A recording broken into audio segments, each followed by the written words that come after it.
అన్నం కూడా తినొచ్చాం. మేడం ఎక్కడో ఉంటూ ఉంటాం మేడం. సుందరం ఎందుకు చెప్పవయ్య, మా ఇంట్లోనే ఉంటాం. సుందర గారు, మీరు మాకు అపకారం చేస్తున్నారు. ఉపకారం ఏం చేయలేనండి, ఇంకా అపకారం ఏం చేస్తానమ్మా? వాళ్ళని మీ ఇంట్లో పెట్టుకోవటం మీకు జీతం ఇచ్చే వాళ్ళకి అపకారం చేస్తున్నట్లు కదా. ఇంట్లో ఉన్నంత వరకే మీ జీవితం. అయినా ఒక రోజుల్లో కళ్యాణ్ వాడుతూనే ఉంటాడా? అసలు ఇదెక్కడ కోరిక? జీవితం అంతా డాక్టర్ బాబుతో కలిసి ఉండాలని మీరు అనుకోవట్లే? అర్థ మీద మీకే తప్పుందో ఆ బిడ్డ మీద ఆ తల్లికి అంతే హక్కు. మా బేబీకి పాఠాలు చెప్పవు. పాఠాలు చెప్పే చేతిలో లేవు. ఎక్కడున్నారో ఎప్పుడు వస్తారు అది మాత్రమే చెప్పు. ఇక్కడే ఉన్నారు.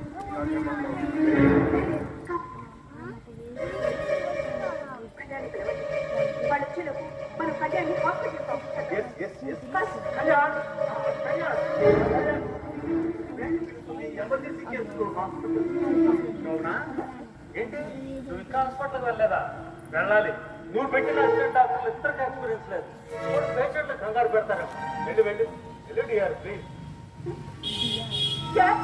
క్షణం కూడా ఉండదు. మీరు చాలా రిలాక్స్డ్గా కనిపిస్తున్నారు. మీ కేసులన్నీ క్రిటికల్. మీరు వెళ్తే బాగుంటుందేమో. పేషెంట్స్ తో మీటింగ్ కాదు కదమ్మా, పేరెంట్స్ తో మీటింగ్. వెళ్ళమంటావేంటి? పేరెంట్స్ తో మీటింగ్ అంటే నువ్వు హ్యాపీయే కదా లేడు? అవుననుకో, చాలా సంవత్సరాలు వెళ్ళిపోయాయి. ఇన్నేళ్ల తర్వాత మా అమ్మ నాన్న కలుస్తున్నాను. పేరెంట్స్ తో మీటింగ్ అంటే చాలా ఇంపార్టెంట్ మీటింగ్స్ ఉన్నాయి నీకు. కేసు నుంచి డాక్టర్స్ వస్తున్నారు. బ్రెయిన్ ట్యూమర్ గురించి లెక్చర్ ఇవ్వడానికి. మధ్యాహ్నం మెడికోస్ వస్తున్నారు. అయితే నీకోసం ఎదురు చూస్తూ ఉంటుంది. ఇంత బిజీ షెడ్యూల్ పెట్టుకొని పేరెంట్స్ తో మీటింగ్ నీకు అవసరమా? శోభన, మన పిల్లలు మనల్ని చూసి ఎంత ఆనందపడతారో నీకు తెలీదా? మీ నాన్నగారు the famous doctor Dhananjaya Rao, MD general medicine. ఆయన చూడకుండా 1 minute అయినా నువ్వు ఉండగలవా? ఉండలేవు. కానీ నువ్వు ఉండగలవు.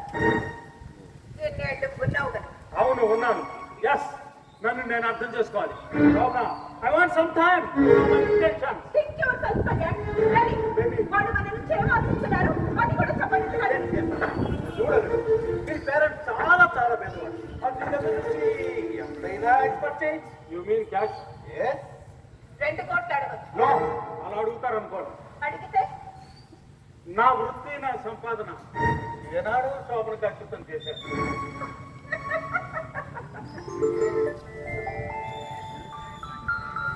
ఆనాటి మన ప్రేమను నువ్వు ఇంకా మర్చిపోలేదు.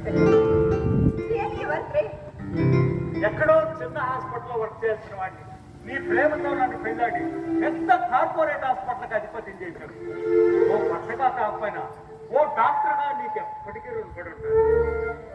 నాకు రుణపడి ఉన్నట్టే నీ తల్లిదండ్రులకు కూడా రుణపడి ఉంటావా? తెలివి గలవాడు, స్టేటస్ గలవాడు, వేరు ప్రతిష్ట డబ్బు, వీటి కోసం మాత్రమే పాపులాడతాడు.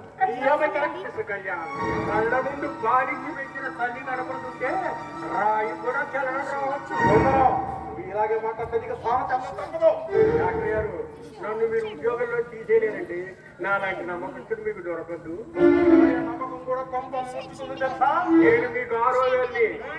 సుందరం గారు, మీరు వెళ్ళి మా అమ్మ నాన్న తీసుకురండి. అలాగే సుందరం గారు, madam, okay mister Kalyan, just 5 minutes మీ పేరెంట్స్ తో మాట్లాడి వాళ్ళని పంపించండి.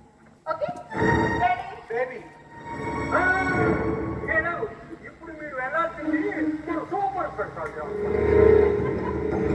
అక్కడ ఇక్కడ ఎక్కడ ఏం జరుగుతుందో అంతా నేను నా బెడ్రూమ్ నుంచి చూడగలను. బేబీ,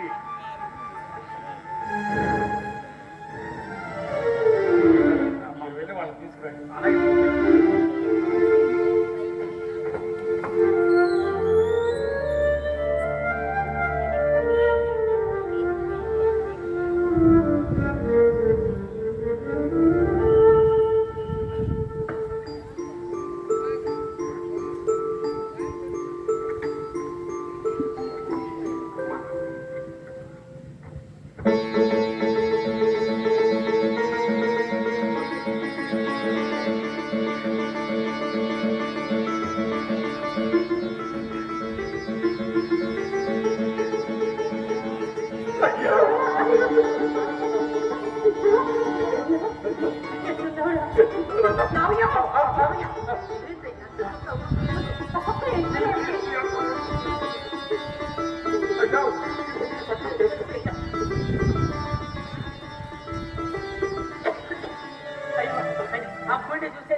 ఎవయ్యా?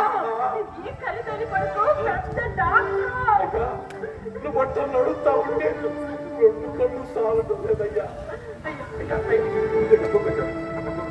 నా పెద్ద ఎన్నాళ్ళైతే ఎన్నాళ్ళైతే నా తండ్రి ఎట్లుండారు నాన్న ఎట్లుండారమ్మా. నాన్న మీరు అలా చేయకూడదు అయ్యా, అలా చేయకూడదు నాన్న. ఎన్నాళ్ళు ఎలా ఉంది?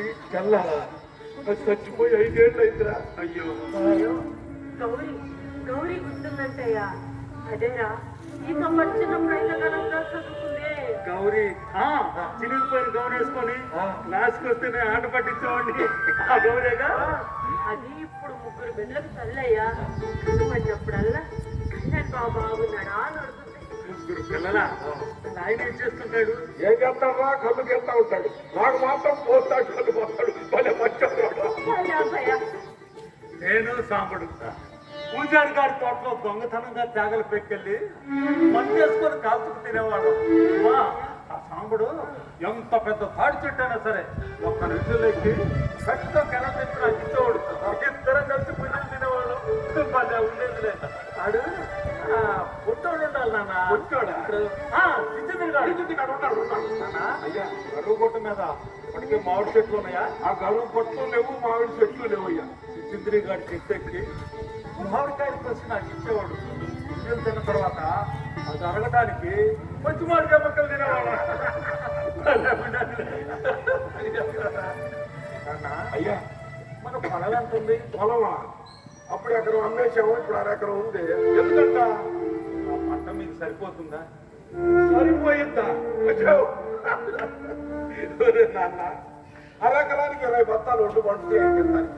ఈ పై ఖర్చులకి గరువు నేల మీద ఏర్చానికి వేస్తా ఉన్నారు మడిపోతా. అయ్యో మేమిద్దరం తింటాం కాదురా, ఇద్దరు కూలోళ్ళు కూడా పోషిస్తాం. చెప్పు తాగుతాడు కానీ పొలం పనిలో రాజు. దేని పొదు లేదయ్యా. అమ్మ ఏంటి చూస్తావా? నీకు చెప్పలాగా చచ్చిపోతావు. అన్ని పెట్టి గొప్ప తీవే పెట్టి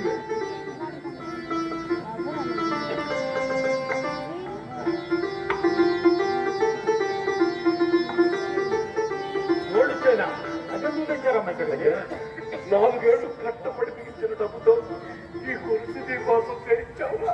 నాకెందుకమ్మా ఇవన్నీ? ఈ గొలుసులు మాకెందుకయ్యా? ఎవరు వేసుకుంటారు ఈ గొలుసు? మా బిడ్డ కోసం నేను కోసం చేయించావయ్యా.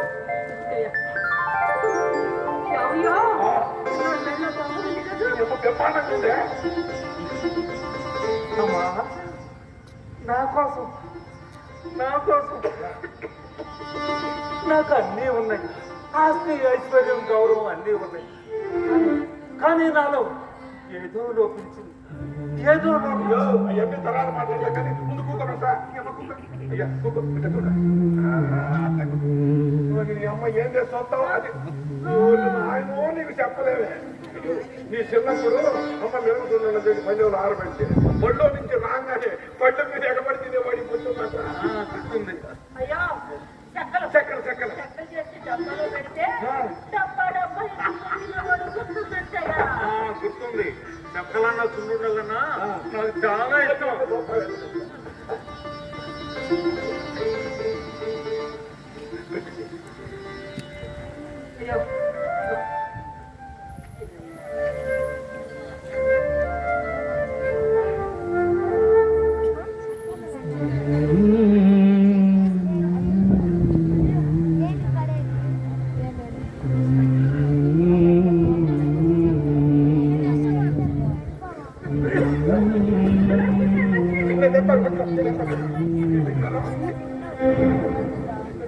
మీరేడే ఉన్నారా? నేను అదృష్టవంతున్నా. ఈ దృశ్యం నా జన్మ ధన్యమైపోయింది. ఎవరు పడరా?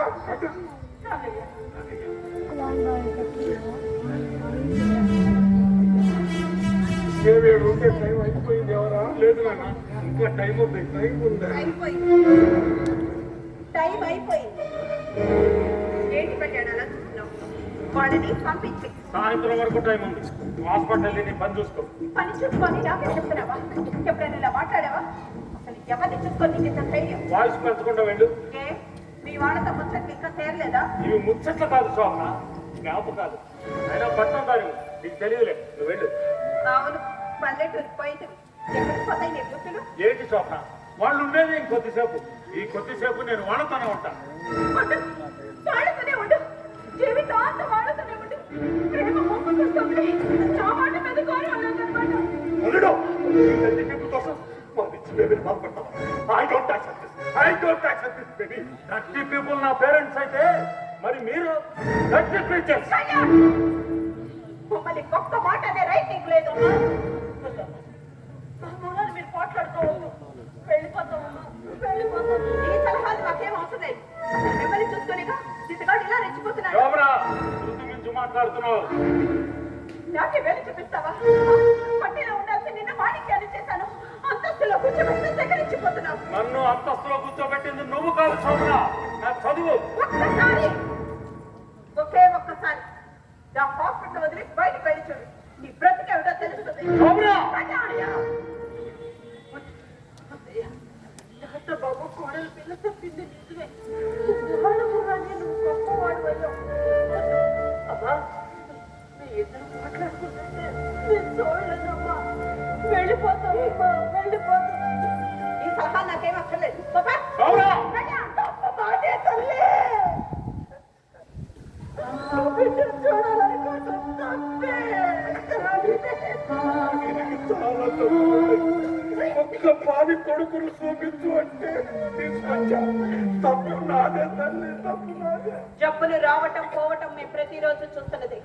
జబ్బు పేరుతో నాటకాలు ఆడుతున్నది మీరు.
విడిచిపెట్టిపోయింది.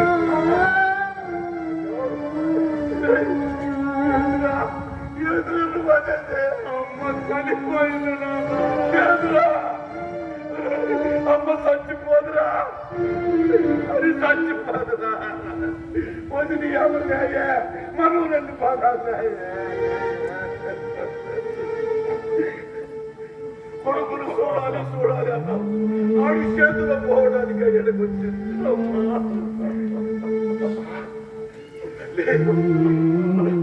పిచ్చింది తల్లి.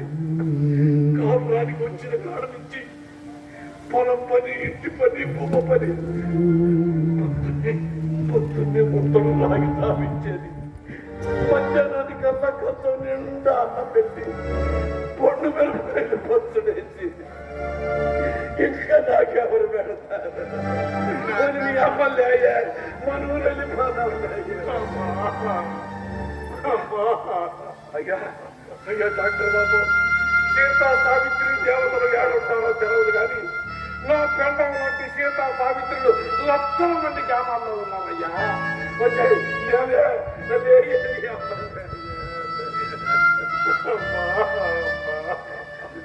గారు అంబులెన్స్ తెప్పించి శవాన్ని వాడు పంపించండి. అంబులెన్స్ వద్దు, మా అమ్మని నా కారులోనే తీసుకున్నాను.